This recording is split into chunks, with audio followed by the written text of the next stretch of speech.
Amén, un gusto siempre estar con ustedes, hermano, viéndolos, estando con ustedes. Y como el hermano Roberto decía, a veces decimos en la iglesia, aquí estamos, al final, hermanos, vamos a estar toda la eternidad juntos, ¿no? Tienes que acostumbrarnos nomás a vernos las caras. Toda la eternidad vamos a estar juntos, ¿no? No es un año, no es 2 años, ¿no? Amén. Abriremos nuestras Biblias, hermanos, en Juan capítulo 9, versículo 1 al 2. Amén. Vamos a aprender algo bien importante este domingo. El Evangelio de Juan, capítulo 9, del 1 al 2. Amén. Dice la palabra del Señor, así. Al pasar Jesús vio a un hombre ciego de nacimiento y le preguntaron sus discípulos diciendo: Rabí, ¿quién pecó, este o sus padres, para que haya nacido ciego? Dice.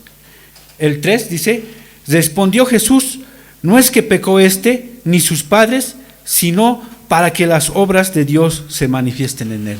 Amén. Bien, esta es una pequeña historia que está en el Evangelio de Juan, y dice que un día estaba pasando Jesús, ¿no?, con sus discípulos por la calle, y dice que de pronto ven a un hombre ciego, ¿no? Y dicen que este hombre ciego era de nacimiento. Eso es muy importante, que es de nacimiento. El versículo 2 dice: y le preguntaron sus discípulos diciendo, Rabí, que significa maestro en hebreo, ¿no? Dice, ¿quién pecó, este o sus padres, para que haya nacido ciego? Dice. ¿Ah?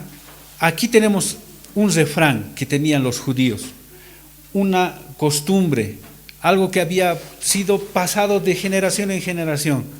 Y dice, ellos pensaban que las cosas que le pasaba a una persona era por un pecado. Puede ser por pecado suyo o por pecado de sus antepasados. Su abuelito, su abuela, su papá, o más atrás todavía, que su familia tenía algún pecado, que su abuelo tal vez era hechicero, que su papá era un asesino, alguien había pecado en toda su familia. Y esta persona estaba pagando el pecado de otro, de su familia. Amén. Eso es lo que se pensaba. Los judíos, como les decía, pensaban que uno puede pecar dentro del vientre también. Cuando uno está embarazada, dentro del vientre el feto también puede pecar. Ellos pensaban eso, podían pecar. También pensaban que el alma ya existía antes de que entre al fetito, ¿no?, a la persona, ya existía. Entonces esa alma ya puede estar viniendo con pecados. Eso pensaban los judíos en ese tiempo.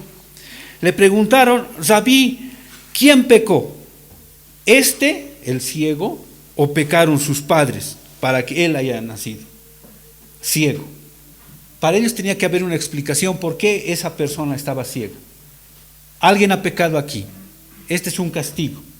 Él o sus padres, su familia, sus antepasados, ¿quién ha pecado?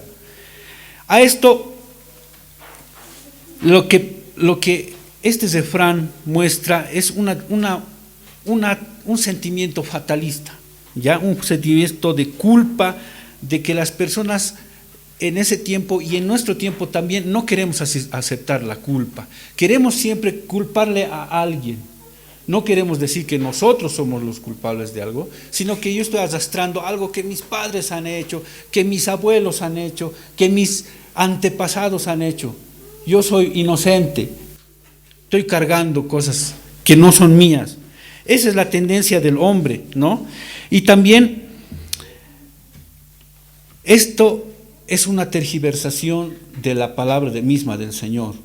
Y en este tiempo también se ve harto eso. Hay muchas congregaciones, iglesias que te dicen, tú necesitas liberación. Y te dicen, tú necesitas ser liberado de una cadena. Y a esto le llaman maldiciones generacionales. Significa que de generación a generación estás arrastrando una maldición, que estás pagando el pecado de todos tus antepasados. Esta es una tergiversación de la palabra del Señor. Pensar esto, primero, tuerce el verdadero sentido de la palabra del Señor. Segundo, tuerce el carácter mismo del Señor, haciendo al aparecer injusto, caprichoso. ¿Tú te parece que es justo que yo esté pagando por el pecado que ha hecho mi papá o mi abuelo? No, eso hace aparecer al Señor como injusto, como caprichoso, ¿no? Eso tergiversa el verdadero sentido del carácter del Señor. También pone al hombre como una víctima del designio de Dios. Yo soy solamente una víctima. Yo no he pedido esto. Yo no he buscado. Realmente solamente estoy sufriendo. Y el hombre siempre hace eso, ¿para qué? Para no aceptar su propia culpa. También le da al hombre una razón para justificarse. Mi abuelo había sido ladrón, mi abuelo había sido ratero, mi papá había sido asesino, había sido alcohólico, había sido drogadicto, entonces yo tengo que ser así, dicen, ¿no ve? Eso también causa esta forma de torcer la palabra del Señor. Ahora, existen y siempre van a existir personas, cristianos, pastores, apóstoles, todo lo que usted quiera en este tiempo, que van a torcer la palabra del Señor. ¿Ya? En 2 Pedro 3:16 dice: casi en todas sus epístolas, hablando en ellas de estas cosas, entre las cuales hay algunas difíciles de entender, las cuales los indoctos e inconstantes tuercen, como también las otras escrituras para su propia perdición. Dice que hay en la palabra del Señor partes que son difíciles de entender, difíciles de comprender. Y a esto los indoctos, dicen, los que no están estudiados, los que simplemente hablan lo que les viene a la cabeza, los que no están estudiando la palabra del Señor, y los inconstantes, dice, tuercen, quebrantan, cambian. Amén. Como también las otras escrituras, dice, estamos hablando de toda la Biblia, para su propia perdición. Amén. Ahora, hablando de las maldiciones generacionales, que es lo que se ha entrado en este tiempo a las iglesias, ¿en qué consiste? Uno, te hacen una evaluación retrospectiva o investigar tus pecados de tus progenitores. Te dicen, tienes que acordarte de tu árbol genealógico, tu abuelo, tu tío, todos, ¿qué han hecho? ¿Qué pecados tenían? ¿Qué eran? ¿Eran hechiceros? ¿Eran borrachos? ¿Eran asesinos? ¿Qué eran? ¿Qué pecados cometían tus antepasados? Te hacen recordar, incluso les hacen anotar en un cuadernito, en un papel, les hacen anotar: mi abuelo había sido violador, mi abuelo había hecho esto, mi abuela había sido hechicera, les hacen anotar eso. Segundo, enseñan que puede ser esta razón, ya, el pecado de tu antepasado, el patrón pecaminoso que tú tienes ahorita. El problema que tú tienes, que eres borracho, entonces, ¿por qué? Porque tu papá era borracho, y tu abuelo era borracho, y tu tatarabuelo era borracho, entonces tú estás cargando una maldición y tienes que nomás ser borracho. Entonces, no es tu culpa, sino es culpa de tus antepasados, ¿no ve? Eso es lo que se toma. Dicen, tus padres, tus abuelos eran estafadores, eran ávaros, avaro nomás tienes que ser, ¿no? Eso dicen, ¿no? Esas cosas hablan. Tercero, ellos enseñan que los constantes problemas, las frecuentes enfermedades y las permanentes crisis financieras pueden ser expresiones de una maldición generacional. Tú estás arrastrando todo lo que... tu abuelo era pobre, tu padre era pobre, tú tienes que ser pobre nomás. Es una maldición. Eso dicen ellos. Ahora, lo que tenemos que establecer aquí es que ellos lo que quieren es apuntar a que la consecuencia de todo lo que te está pasando puede ser los pecados de tu familia. Estás arrastrando algo. Si ese fuese el caso, hermanos, entonces, ¿qué tiene que hacer el creyente? Ellos dicen, el creyente entonces tiene que liberarse de esta condición y tiene que practicar una liberación. Tenemos que liberarte, hermano, de esas cadenas, te dice, ¿no? Ahora, esa liberación es una sesión de oración, imposición de manos, incluso la confesión misma del pecado. Mi padre había sido, y delante de toda la iglesia, sucede eso, que delante de toda la iglesia dicen, no todo el antepasado, mi padre había sido violador, mi padre había sido asesino, que esto, que lo otro, y yo estoy cargando ese pecado. Les hacen decir eso. ¿Para qué? Para que te tengan en las manos después. Porque en el momento en que quieras irte de esa iglesia, en el momento en que quieras escapar de eso, te van a decir, ya saben tu pasado, y te van a agarrar de ahí. Amén. Dice, en algunos casos, estas liberaciones, que pueden durar varias horas, se llevan a cabo en los templos al final de los servicios dominicales, en retiros espirituales. Existen los preencuentros, los encuentros y los posencuentros. Es una reunión de las personas que tienen que reunirse. Todos los que están en el encuentro se van a un lugar apartado, les quitan sus celulares, les quitan todo tipo de comunicación con su familia y les dicen, aquí vamos a matar toda maldición generacional, vamos a liberarlos a ustedes, pero nadie tiene que saber qué pasa aquí, en secreto. En secreto. Todos tienen que irse, ni tu papá, ni tu mamá, nadie. Estás tú, los demás y el pastor, nadie más. Pero la palabra del Señor dice que nada de lo que se haga en secreto puede ser de Dios. Siempre tiene que estar el Señor presente y siempre tiene que haber alguien que va a fiscalizar y que va a avalar lo que se está haciendo. Amén. Ahora, ¿en qué se basan estos hermanos? Se basan en un texto en Éxodo 25 que dice, no te inclinarás a ellas ni las honrarás, porque yo soy Jehová tu Dios, fuerte, celoso, que visito a la maldad de los padres sobre los hijos, hasta la tercera y la cuarta generación de los que me aborrecen. Éxodo 34, 7 también dice, que guarda misericordia a millares, que perdona la iniquidad, la rebelión y el pecado, y que de ningún modo tendrá inocente al malvado, que visita la iniquidad de los padres sobre los hijos y sobre los hijos de los hijos hasta la tercera y cuarta generación. Aquí pareciera que está diciendo que el Señor va a pasar o va a cobrar la maldad hasta la tercera y la cuarta generación. Una cosa que tenemos que entender aquí, que primero dice, de los que me aborrecen. Visita la iniquidad también dice, o sea, los malos, las malas acciones, la maldad. Dice, habla de tercera generación hasta cuarta generación, pero de los que me aborrecen, de los que no aceptan al Señor, de los que hacen idolatría. El contexto de estos dos versículos es la idolatría.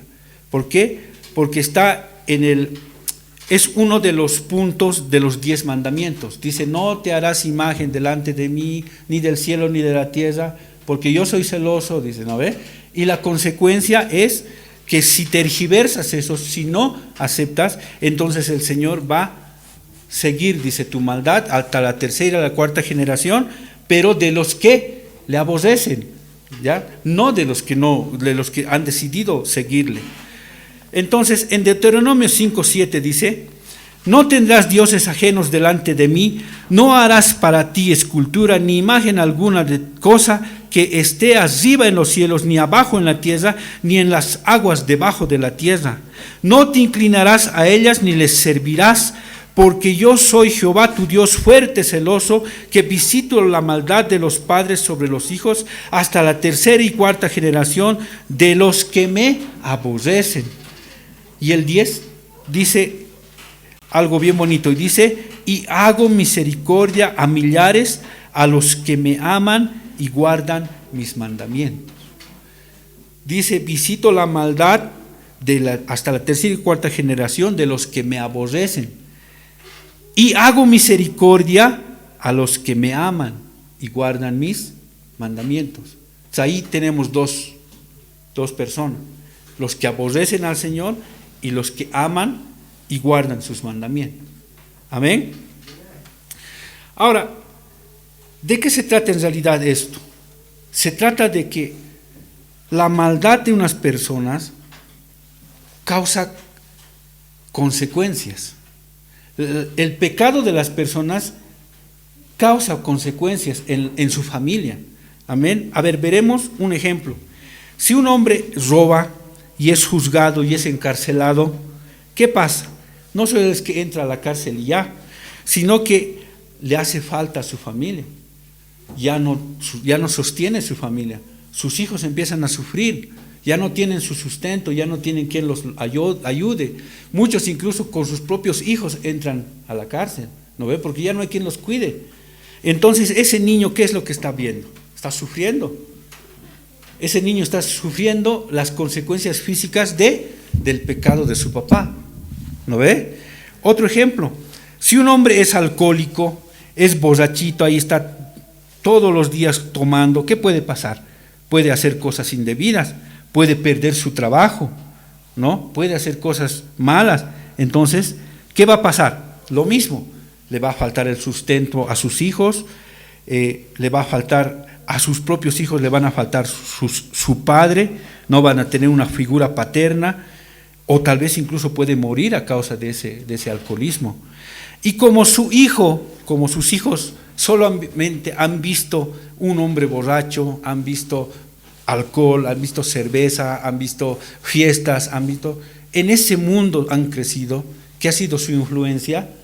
Lo único que hacen es tomar. A los 12, 13 años ya con su papá ya están tomando.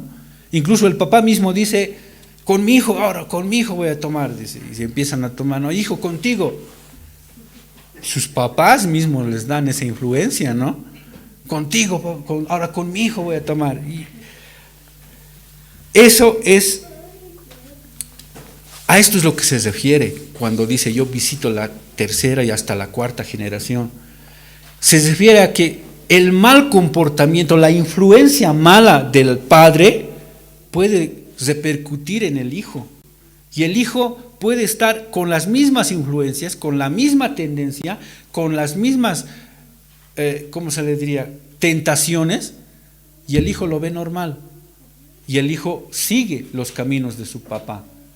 A esto se refiere. No se refiere a que el Señor va a decir, tu papá era malo, entonces tú me tienes que pagar y tu nieto te tiene que pagar y el hijo de tu hijo, esos me van a pagar. No, esa no es la verdadera interpretación. La verdadera interpretación es que las tendencias malas del padre pueden heredarse al hijo y el hijo puede seguir esa misma tendencia. Amén.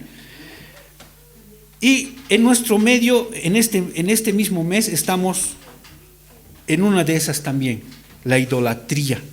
¿Qué es lo que está pasando en agosto? ¿Qué es lo que se hace en agosto? Las famosas coas, ¿no ve?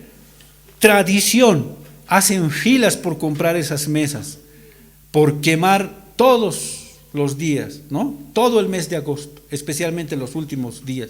Estos días, ¿no? Hoy, mañana y pasado van a ser tremendos porque van a ir a quemar en los lugares altos, las apachetas le llaman, ¿no?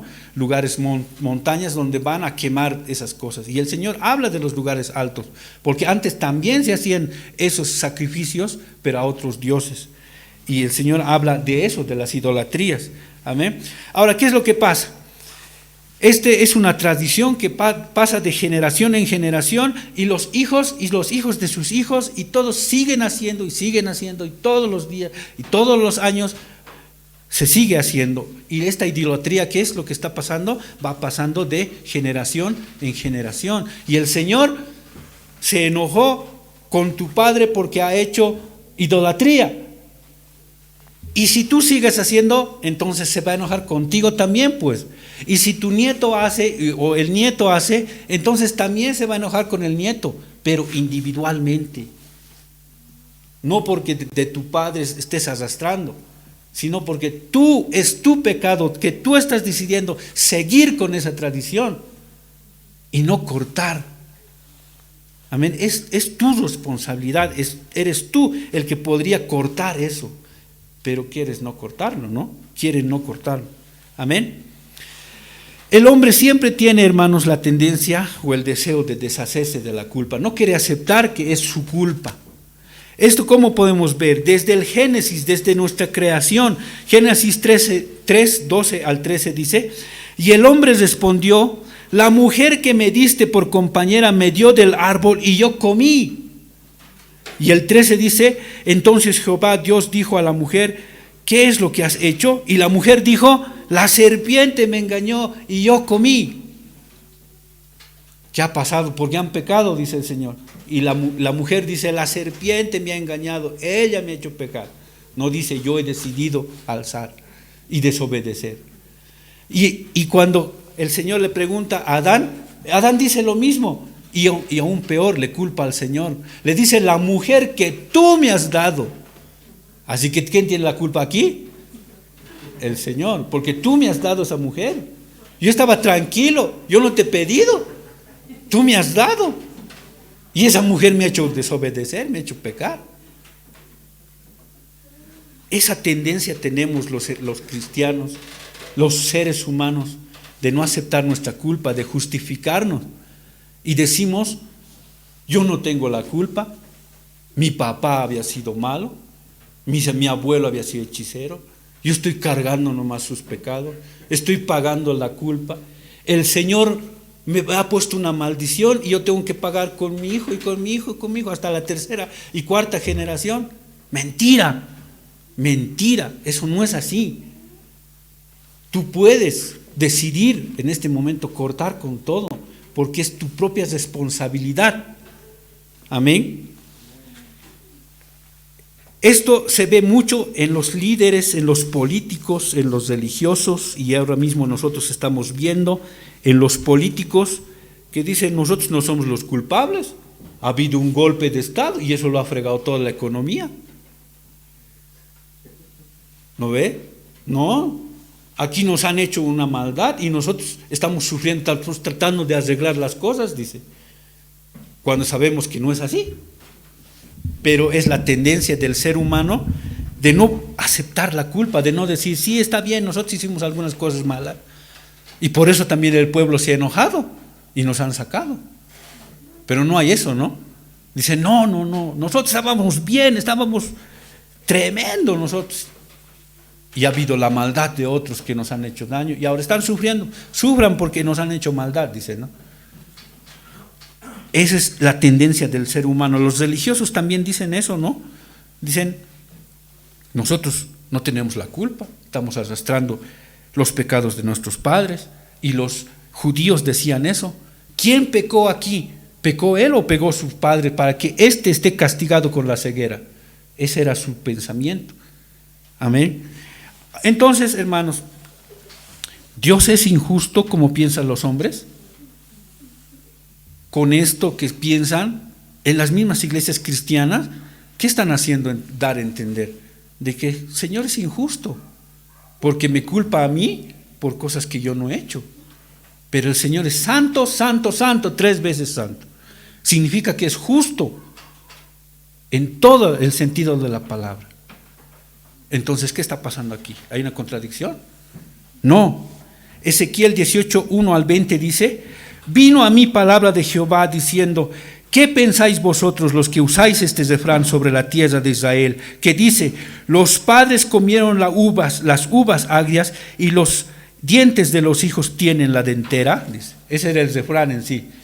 Los papás han comido las uvas y los hijos ya tienen el dolor de diente. ¿No ve? Eso no es ni siquiera lógico, ¿no? El 3 dice: vivo yo, dice Jehová el Señor, que nunca más tendréis que usar este refrán en Israel. He aquí de que todas las almas son mías, como el alma del Padre, así el alma del Hijo es mía. El alma que pecare, esa morirá. El que la hace, la paga. No tiene por qué pagar por el otro, ni el otro tiene por qué pagar de mí. Cada quien tiene su propio pecado. Y si el Señor nos está castigando por algún pecado, es por nuestro propio pecado, no por el de nuestros padres ni de o cualquier otra persona.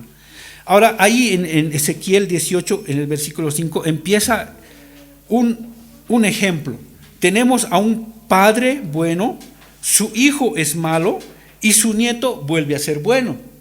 A ver, vamos a leer rapidito, eso es larguito, pero voy a leerlo. Dice: y el hombre que fuere justo e hiciere según el derecho y la justicia, que no comiere sobre los montes, ¿ve? Las apachetas, ni alzare sus ojos a los ídolos de la casa de Israel, ni violare a mujer de su prójimo, ni se llegare a mujer menstruosa, ni oprimiere a su enemigo ni oprimiere a ninguno, que al deudor devolviere su prenda, que no cometiere robo y que diere de su pan al hambriento y cubriere al desnudo con vestido, que no prestase a interés ni tomase usura, que de la mano de la maldad retrajese su mano e hiciese juicio verdadero entre hombre y hombre, en mis ordenanzas caminare y guardare mis decretos para hacer rectamente, este es justo, este vivirá, dice el Señor.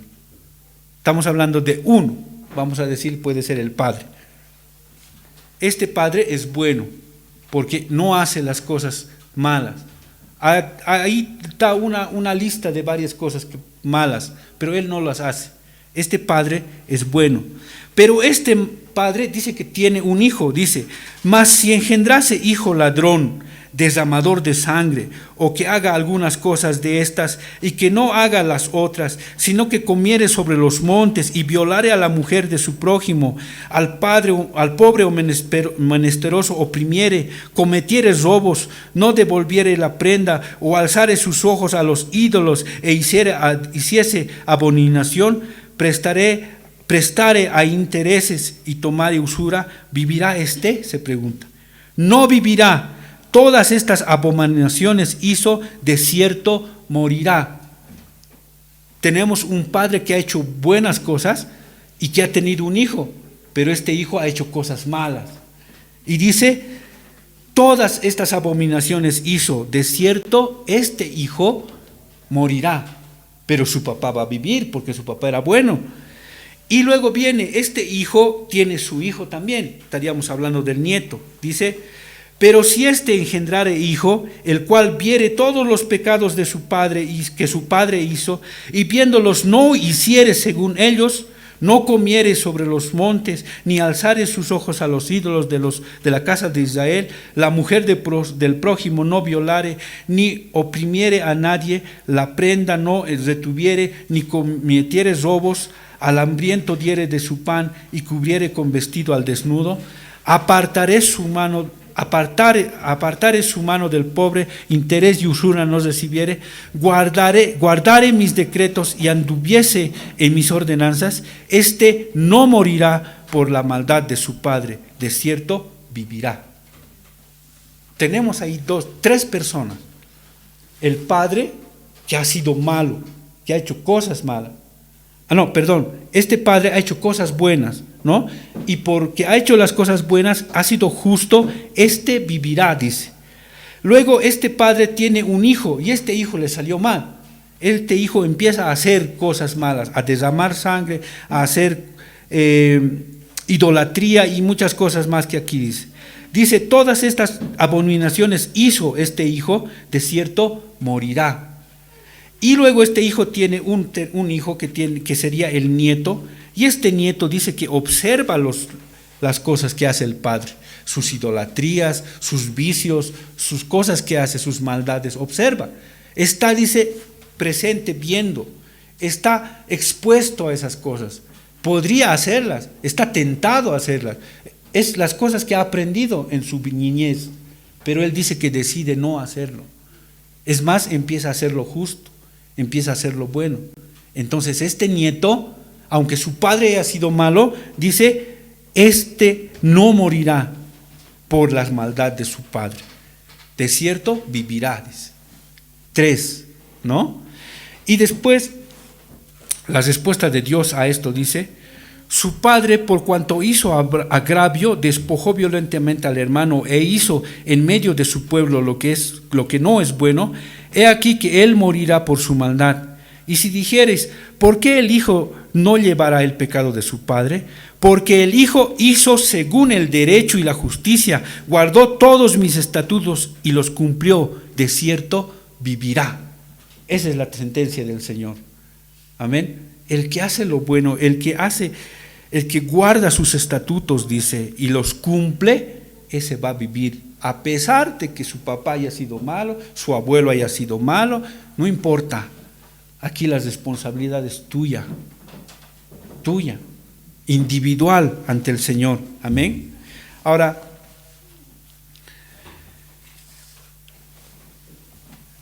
en el versículo 13 dice, todas estas abominaciones hizo, de cierto morirá.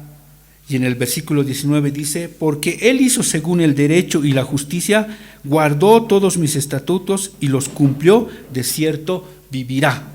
Entonces aquí estamos viendo dos personas, el justo y el impío. El Señor no ve hijo, padre, no ve madre, hijo, no de abuelo, hijo, no ve. El Señor lo que ve es, ¿fue justo o fue impío? Y el justo va a vivir y el impío va a morir, así directamente. El alma que pecare, esa va a pagar las consecuencias. No es otra persona. Amén. En Deuteronomios 24:16 dice, los padres no morirán por los hijos, ni los hijos por los padres. Cada uno morirá por su pecado. Así de simple. ¿Y de dónde sacan entonces maldiciones generacionales? Y que tienes que pedir perdón por tu papá, por tu mamá, tienes que acordarte las cosas que han hecho y tienes que pedir por toda tu familia. ¿Dónde sacan eso? ¿Acaso no es torcer la palabra del Señor? ¿No ve? No importa, hermanos, cómo haya sido tu crianza, la sociedad y otras circunstancias en tu vida, tú eres responsable de ti y solo de ti. Amén. Responsable dice que es la persona que es consciente de sus obligaciones y actúa conforme a ellas. Responsable es alguien que conscientemente tiene obligaciones y las cumple. ¿Ya? Juan 8:36 dice, así que si el Hijo os libertare, seréis verdaderamente libres. ¿Qué es lo que nosotros hemos hecho al creer en el Señor? Ser libres. El Señor nos ha libertado porque mediante Él hemos sido redimidos de nuestros pecados. Hemos sido limpiados de nuestros pecados. Romanos 6:4 dice, porque somos sepultados juntamente con Él para muerte por el bautismo, a fin de que como Cristo resucitó de los muertos para la gloria del Padre, así también nosotros andemos en nueva vida. Vida nueva. Amén. Así como dice que hemos sido sepultados juntamente con Cristo mediante el bautismo, nosotros volvemos a nacer siendo una vida nueva. Amén. ¿Dónde está entonces la maldición que estoy arrastrando a mi papá? No. Dice, Juan 15:3 dice, ya vosotros estáis limpios por la palabra que yo os he hablado. Ya están limpios por lo que han aprendido, por lo que el Señor nos ha enseñado.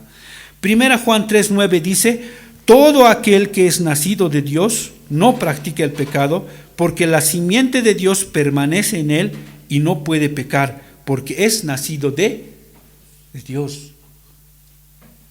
Cuando nosotros hemos creído en el Señor, hemos sido regenerados, hemos nacido de Él, y dice que somos otras criaturas nuevas. Todo lo demás se fue, pasó, no hay pasado para nosotros.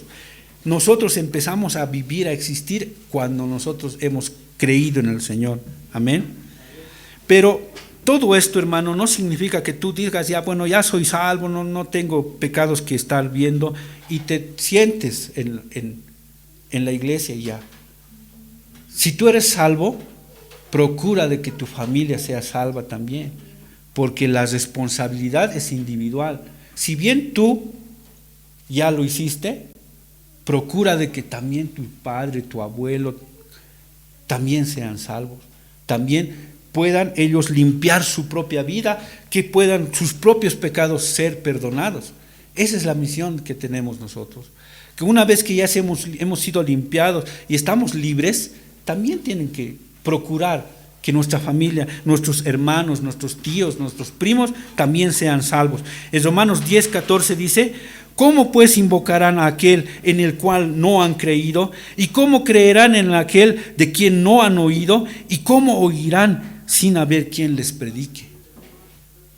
Tenemos que predicarles a nuestra familia en primera instancia, a nuestros primos, a nuestros tíos, a los que están cerca de nosotros, a los que están con nosotros tal vez en nuestra casa misma. Y luego también predicar a los de afuera. Dice: ¿y cómo oirán sin haber quien les predique? Nosotros tenemos que ser quien vaya a predicarles, quien vaya a enseñarles, quien les muestre la verdadera vida que es en Cristo, nosotros. Amén. Para concluir, hermano, punto número 1, Dios no reconoce ni padres ni hijos, sino solo a justos e impíos. Ezequiel 18:20 dice: el alma que pecare, esa morirá. El hijo no llevará el pecado del padre, ni el padre llevará el pecado del hijo. La justicia del justo será sobre él, y la impiedad del impío será sobre él. Así de simple, claro. Punto 2, tú eres responsable por tu pecado, no el de otros. Amén. Lucas 9:23 dice: y decía a todos: si alguno quiere venir en pos de mí, niéguese a sí mismo, tome su cruz cada día y sígame. Niéguese a sí mismo. Yo solo. No niega a su padre, niega a su familia. No, dice: niéguese a sí mismo. Cualquiera que quiere venir en pos de mí, niéguese a sí mismo. Amén. Punto número 3. Tú eres responsable solo por tu arrepentimiento, no por el arrepentimiento de los otros. Había una vez una señora que me dijo: mira, tú te estás portando mal, por eso tu hermano se está divorciando. Yo tenía 14 años, ¿no? 15 años. Entonces, bueno, yo no entendía, ¿no? Y decía: pero ¿cómo puede ser que yo, por lo que un poquito me he portado mal, resulte que mi hermano se esté divorciando? O sea, ¿en qué? No me parecía ni lógico, digamos, ¿no? Pero bueno, yo era pequeño, no me daba cuenta de esto. En Juan 3:3 dice: respondió Jesús y le dijo: de cierto te digo, que el que no naciere de nuevo no puede ver el reino de Dios. Nacer de nuevo es arrepentirse. Y el que no se arrepiente, el que no nace de nuevo, no va a ver el cielo. Yo me arrepentí, yo nací de nuevo. Los demás también tienen que arrepentirse. Mi abuelo, mi tío, mi primo, mi familia, también tiene que individualmente arrepentirse. Y para eso nosotros tenemos que predicarle. Si no, ¿cómo van a oír? Si no, ¿cómo se va a arrepentir si alguien no les predica? Dice la palabra del Señor, ¿no ve? Amén. Y por último, y lo más importante, hermanos, con el que totalmente se entierra esta doctrina de las maldiciones generacionales, es un versículo simple y bien concreto. En 2 Corintios 5:17 dice: de modo que si alguno está en Cristo, nueva criatura es. Las cosas viejas pasaron, y aquí todas son hechas nuevas. Con eso matamos todo. 3 cosas. Eres una nueva criatura. ¿Qué significa nuevo? Que no arrastra nada, pues. Que no hay nada detrás de él. Está recién empezando. Un auto 0 kilómetros está 0 porque no se ha movido el auto. En ese momento empieza a moverse. Y desde ese momento empieza a contársele su historia de ese auto. Dice: eres una nueva criatura. Las cosas viejas pasaron. Maldiciones generacionales, cualquier cosa que diga que tu padre ha hecho o que tu madre, esas son cosas viejas, esas cosas ya pasaron. Y lo más importante, todo lo que empiezas ahora, después de conocer al Señor, todo es nuevo. Todas las cosas son hechas nuevas. Amén. Vamos a ponernos de pie. Padre Santo, te damos gracias, Señor, porque tú nos das tantas hermosas, Señor, promesas, Padre Santo. Prometí seguirte fiel hasta la muerte. Yo creo que esta alabanza viene para que nosotros podamos seguir en eso. Amén.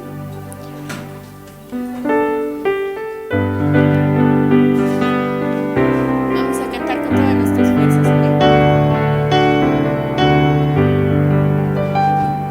Un día prometí seguirte fiel hasta la muerte. Prometí amarte con los días de mi vida. Un día prometí seguirte fiel hasta la muerte. Prometí amarte todos los días de mi vida. Nunca, nunca, nunca te dejaré. Siempre yo te amaré, siempre te seguiré. Aunque venga tristezas y dolor, yo siempre te amaré, mi Jesús. Reconozco, Señor, tus grandes obras en mi vida. Olvidarte jamás, soy el milagro de tus manos.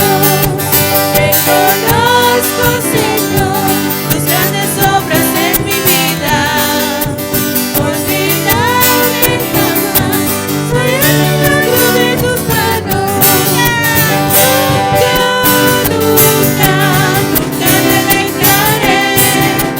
Siempre te amaré, siempre te seguiré. Aunque vengan tristezas y dolor, yo siempre te amaré, mi Jesús. El tiempo pasará, pero mi amor por ti no cambia. Los años pasarán, sigo esperando tu regreso. El tiempo pasará, pero mi amor por ti no cambia. Los años pasarán, sigo esperando tu regreso. Nunca, nunca te dejaré. Siempre yo te amaré, siempre te seguiré. Aunque vengan tristezas y dolor, yo siempre te amaré, mi Jesús. Nunca, nunca, nunca te dejaré. Siempre yo te amaré, siempre te seguiré. Aunque vengan tristezas y dolor, yo siempre te amaré, mi Jesús. Vamos a inclinar nuestros rostros en esta noche, en esta mañana. Te damos gracias, Señor, por este día domingo en el que tú nos has permitido llegar, Señor, para congregarnos, escuchar tu palabra, Señor, alabarte. Te damos gracias, Señor, por tan linda palabra que recibimos todos los domingos de nuestro hermano Roberto y nuestro hermano Gustavo, Señor. Tú